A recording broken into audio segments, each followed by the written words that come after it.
Now, the weather. The week ended on a wet note as rain clouds moved into the area. As a result, a thick fog is expected to form in the Inaba region later tonight.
Are you feeling better now? Yes, thanks to all of you. I'd like to thank you once again for what happened. Don't mention it. But hey, your uniform. Huh? Ah, yes. After contemplating the matter, I went with what I've been wearing thus far. There's no need for you to... Hey, it's the Detective Prince. That's no prince. I heard he's a she. Huh? You serious? If he's a she, then... oh, crap! Kinda disappointed. But then again, there's something neat about it. Yeah, if you look at it a certain way, doesn't she seem pretty cool?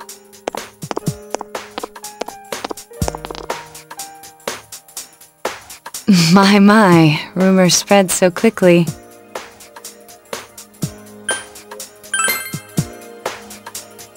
Thank you. But it doesn't bother me at all. There's no need to worry on my behalf. So please, treat me as you did before. That aside, I'd like to discuss the case with you all. We're dealing with a kidnap and murder case perpetrated by someone lurking in this very town. And it isn't over yet. Let's go over the finer points after school.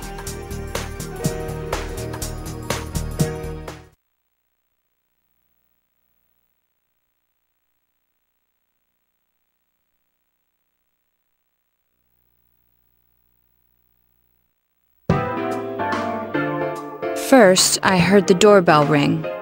But when I opened the front door, I saw no one there. Just as alarm bells sounded in my mind, someone grabbed me roughly from behind and covered my mouth with something. Immediately afterward, I was put into something like a sack and most likely carried on the culprit's shoulder.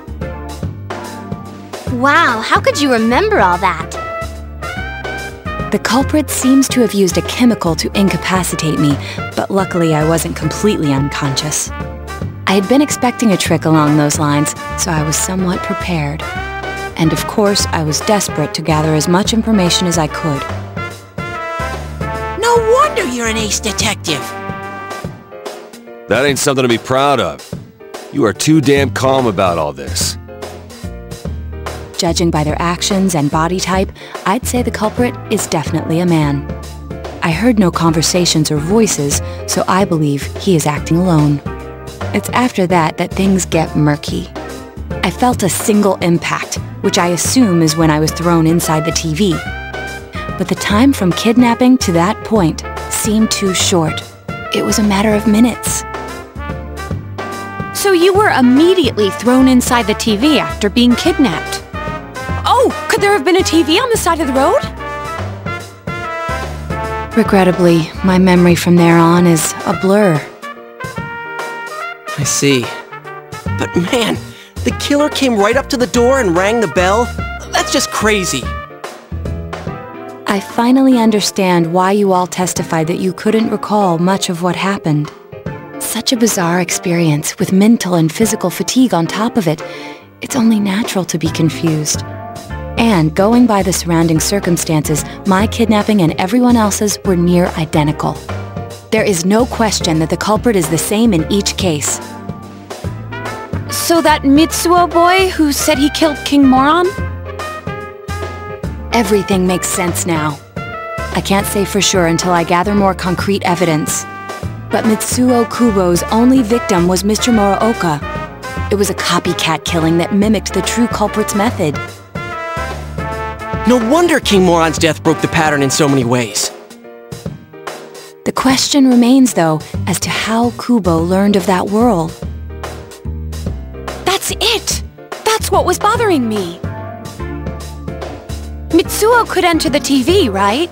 Then why didn't he kill King Moron that way? I believe he didn't understand the other world as well as the true culprit. Even though I can now enter it myself, it wouldn't occur to me to use it for murder. And remember, the previous corpses left no sign that their deaths had anything to do with the other world. After Kubo became wanted, leaving him with nowhere to run, he probably thought for the first time, what if I put my entire body into the TV? The bizarre condition of the corpses that caused such commotion is probably because they died on the other side.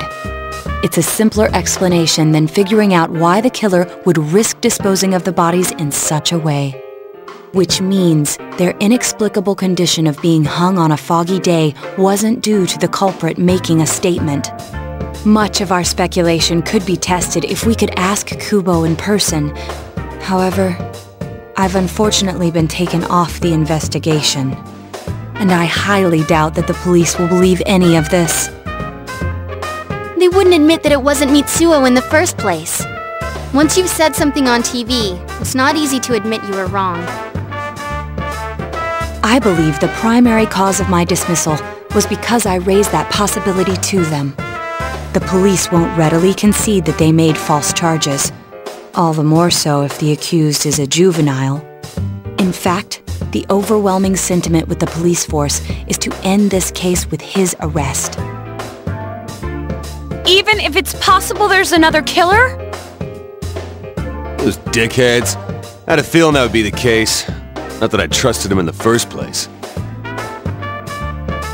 But, Naoto, if you were that calm when it happened to you, couldn't you have, I'm not saying you should have caught him, but isn't it kind of sad for an ace detective to go down that easily?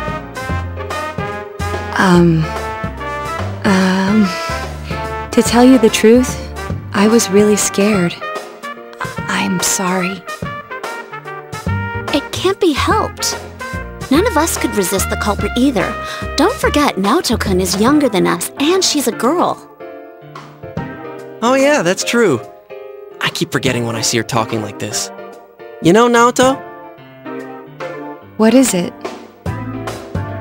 You got balls. For a girl. Regardless, I have no doubt that the culprit will continue with his attacks. We can only watch and wait for him to make the next move. But this is no longer a mere job or someone else's affair. I want to know the truth of why we were targeted. Please allow me to join your effort. Thank you very much. I'll do my best, leader.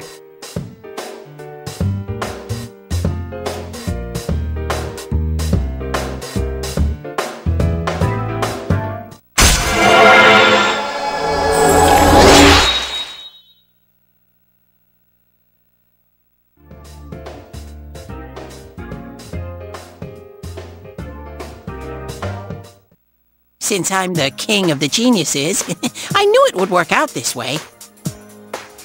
Ta-da! Nao-chan's glasses. Thank you.